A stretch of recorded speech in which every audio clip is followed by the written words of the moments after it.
السلام عليكم ورحمة الله وبركاته كلانتي wanaagsan asxaabay meel kastood naga daawanaysaan ku soo dhawaada mar kale iyo mid ka mid ah barnaamijyada aan idinkugu talagalnay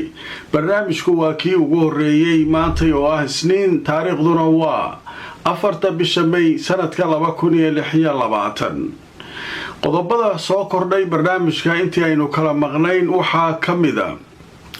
xaaladda marinbiyoodka Hormuz oo xilligan aan idin la hadlayo aad u kacsan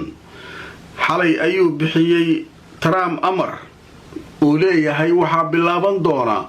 olole ballaaran oo Mareykanka iyo dawlado kale ay ka qayb gali doonaan oo xoog lagu xoreynayo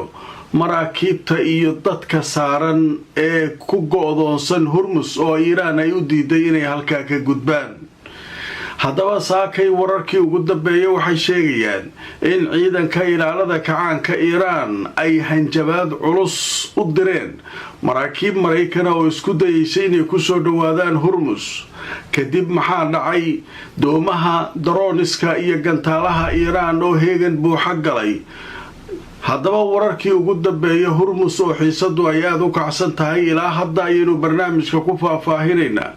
waxaa kale barnaamijkan idinkugu haynaa warar kale oo ku saabsan xaaladda gobolka iyo wadahadaladii Pakistan ay ka dhex waday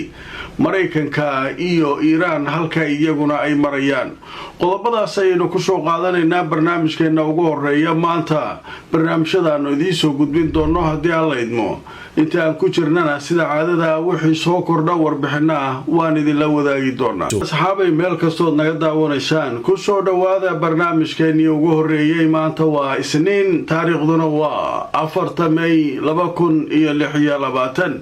wararkii ugu waaweynaa xaaladda gobolka bariga dhexe iyo xiisada u dhaxaysa Mareykanka iyo Iiraan ayaynu barnaamijka ku faaqidi doonaa haddaba marka ugu horeysa waxaynu ku bilaabaynaa oo xiisadeedu ay taagan tahay ilaa xilligan marinbiyoodka Hormuz oo laga baqayo xilli kasta dagaal culus inuu halka ka qarxo haddaba sidee wax u jiraan xalay ayaa waxaa la sheegay Trump inuu yiri waxaanu furi doonaa mashruuc la yiraahdo mashruuca xoreynta maraakiibta iyo dadka la socda ee marinbiyoodka Hormuz mashruucan waa mashruuc ballaaran dawlado kale ka qayb gali doona annaga ka qayb galayna marka Iiraan awooda loo sheeganayaa marinbiyoodka ayaa maaragtay Iiraan laga fogeynayaa kadib maraakiibta la gudbinayaa sheekadaas waxa ay leeyihiin Iiraan way u digtay waxay tiraahdeero meeshan dad kale ha soo ajarin adiga mari waayay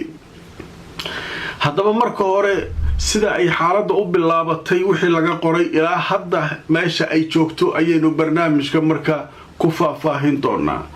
haddaba marka ugu horeysa Al Jazeera waxay leedahay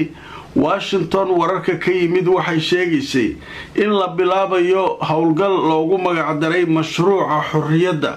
kaasoo markaa ay taageerayaan 100 diyaaradood oo kuwa dagaalka ah iyo 15,000 oo askari taliska dhexe ee ciidamada Mareykanka oo hogaaminaya mashruucan loogu magac daray mashruuca xorriyadda ayaa waxaa ku dhawaaqay xalayto madaxweynaha Mareykanka Donald Trump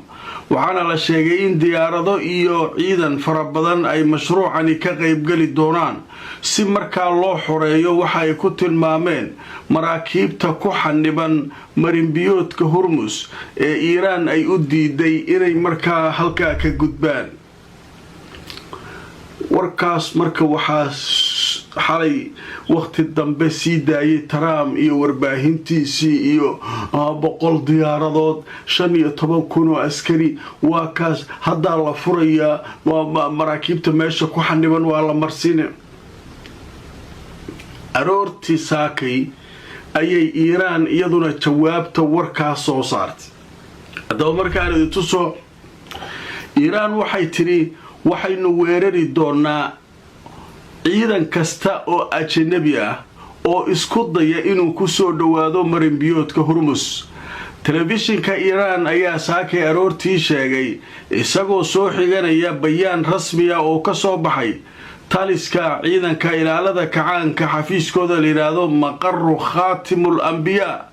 waxayna sheegeen in ciidankoodu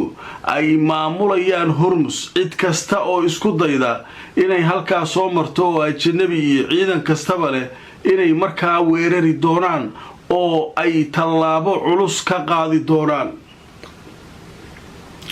heer halkaasay marka joogta waa la subootay xalay ilaa aroortii saak goor dhaweyd marka maxaa dhacay saakay barqanimadii maxaa dhacay marka nimankii markii loo hanjabay ma joogsadeen Trump iyo kooxdiisu mise xoogii ayay isbideenoo waxay doonayeen inay xoog ku maraan sheeko kala marka iyadana soo baxday barqanimadii maanta warkii ugu dambeeyay kamida haddaba aan idin tuso telefishinka Al Jazeera wuxuu leeyahay Iran waxay soo saartay war goor dhaweyd ay leedahay waxaynu ka mamnuucnay maraakiibta dagaalka ee Mareykanka inay soo galaan marin biyoodka Hormuz haddaba ciidanka Iran war rasmi ah oo goor dhaw soo saaray ayay waxay ku sheegeen ciidamada Mareykanka oo wata maraakiib dagaal oo isku dayay inay ku soo dhawaadaan Hormuz in loo diray waxa lagu tilmaamay taxdiir saarim way marka meeshaas markay joogto waa barqadii maanta ciidanka Iran waxay yiraahdeen Mareykan maraakiibtiisa qaar kamida isku dayay inay bal tijaabiyaan Iran oo ku soo dhawaadaan waxa loo diray digniin culus meesha aad joogtaan haddaad wax yar soo dhaqaaqdaan iska jira dib uga laabta meeshan waa fakareen Mareykankii nimanka kanu niman hanjabaad karaysa ma ahan isiraadeen 100 diyaaradood iyo 15,000 oo askari maxay waa la qaynaa hadda meeshan soo martaan marka maxaa dhacay waa tii warbixinta marka hadda Al Jazeera ay leeyahay waa laga mamnuucay dib ay u laabteen Mareykankii gadaal ay u noqdeen marka meeshii maxaa buray warkii Trump aroorta subaxii isniinta la furayaa maraakiibta meesha la gudbinayaa Iran meesha yac laga leeyahay waa cararaysa adeero meeshan haddaad meesha aad joogto markab yahow hore u soo socoto khalaas waali iyagoo marka lafahooda u baqaya ayay dib u laabteen marka hadda markaan barnaamijka marka duubayo wax yar ka hor ayaa haddana warbixin waxaa soo saartay Iran haddaba markaan idin tuso waxaa leeyahay ciidanka ilaalada kacaanka Iran ayaa war soo saaray hadda waxay leeyihiin wax isbedel ah oo ka jira habka maamulka Hormuz oo isbedelay ma jiraan afayeenka ciidanka ilaalada kacaanka Iran wuxuu leeyahay wax iska bedelay shaqadii aan ka wadnay Hormuz wax isbedelay ma jiraan wuxuu leeyahay meesha wali annaga maamulayna wax isbedelay male gabgable iyo kooxdiisii dib aan u celinay haddaad meesha timaadaan iska jira ku dhiri maraakiibtii sidii meeshii noogu fafadhiyaan meeshaas annaga maamulayno haddii ay isku dayaan waxa hadlay goor dhaweyd ninkan Afrika haddii ay isku dayaan Mareykanka iyo kooxda uu leeyahay 100 diyaaradood ay wataan iyo 15,000 askari waa la qaynay haddii meeshaas ku soo maraan xaalka marka Hormuz hadda aan idin hadlayo meeshaas uu jooga warkii Trump xalay 100 diyaaradood iyo 15,000 askari iyo xoogan ku furaynaa iyo gabgab iyo qababac iyo wax ka dhacay male leedahay Jazeera sida hadda laga soo xiganayo ciidanka Iran ilaalada kacaanka Iran ma jiro marka ilaa hadda gabgabtii hore saakay waa furaynaadii kadib wax Mareykan oo ka hadlay waxa Iran ay ka hadlayso ilaa hadda wax soo kordhay ma jiraan qodobka isaguna halkaas ayaynu kaga gudbaynaa qodobada kale ee soo kordhay barnaamijka waxaa kamid ah oo barnaamijka iyaduna arrimaha ka cusub waxaa jiray maalmihii la soo dhaafay markab Iran ay leedahay oo Mareykanku ay qabsadeen shaqaalihii saarnaa iyo markabka waa baarinayaan waa tii shaqaalihii qayb kamid ah la sii daayay oo Iran ay tageen qaybtii kale ayaa Pakistan waxay leedahay Iiraan iyadana la geynayaa oo macnaha waa la sii deynayaa dhammaan shaqaalihii Iiraaniyiinta ee halkaa ku jiray markabka la socday. haddaba marka waxaa leeyahay Pakistan waxay tiri shaqaalihii la socday markabka Iiraan ay leedahay ee lilaado tooska waxaa lagu sallimi doonaa oo loo dhiibi doonaa Iiraan ayaa loo dhiibi doonaa maanta ayaa loo dhiibi doonaa. haddaba marka waxaa la sheegayaa markabka lilaado tooska in ciidamada Mareykanka ay qabteen 20kii bishii dhamaatay ee Abriil iyadoo lagu eedeynayo inuu jabiyay cunaqabatayn Mareykanka ay sheegeen inay saareen Iiraan inuu markaa jabiyay. marka xaalku isaguna halkaasuu marka maraya. haddaba marka wada hadalladii maxaa ka soo kordhay dhankii wada hadallada. shalay waxaynu ka hadlaynay arrin ku saabsan in Mareykanku ay yiraahdeen wada hadallaa noo socda oo ninkii Witkoff barnaamijkii xalayaan ku soo qaadanay Iiraanna laakiin aysan cadaynin markaas. haddaba saaka waxa leeyahay Iiraan way cadaysay waxay tiri wada hadalla waa noo socda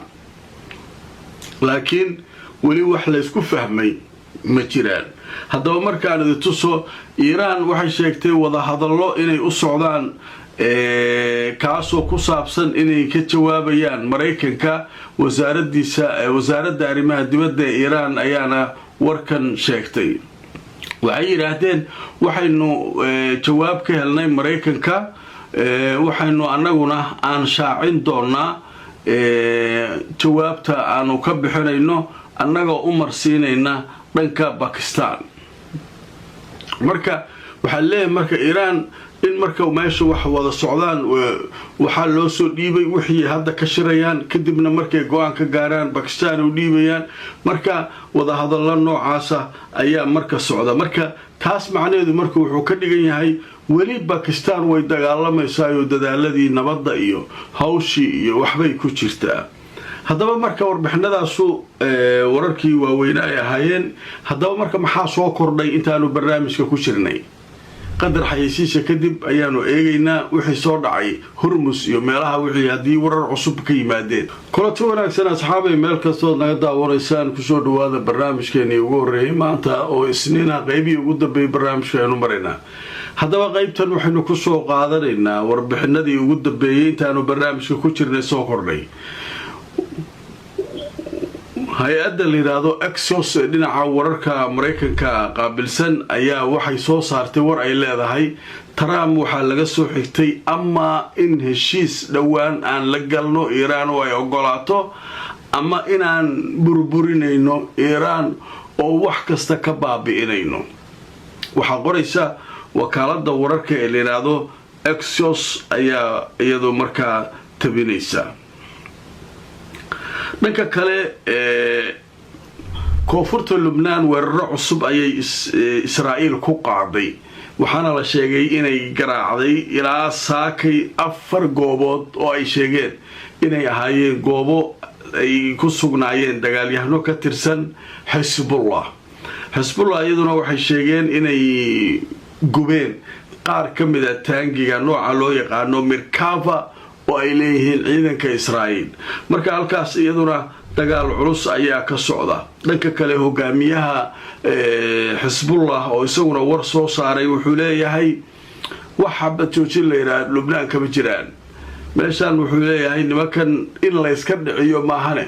wax kale male waa cadow ku soo duulay dalkan inay qaataan ay rabaan ayuu leeyahay. waa sheekha la yiraahdo sheekha hogaaminaya kooxda Hezbollah la yiraahdo. haddaba qodobadaas ayaa soo kordhay intaanu barnaamijka ku jirnay. wixii warar ee soo kordhana waan idiin soo ururin doonaa haddii alla idmo. xaaladda Hormuz oo aad u kacsan barnaamijkayga xiga kala soco waxa meesha ka dhacaya. like gareeyo oo share gareeyo barnaamijka. haddaad cusubtaan subscribe ka keenoo YouTube-ka, Facebook-kana follow gareey. intaan mar kale kulmayno nabadgelyo.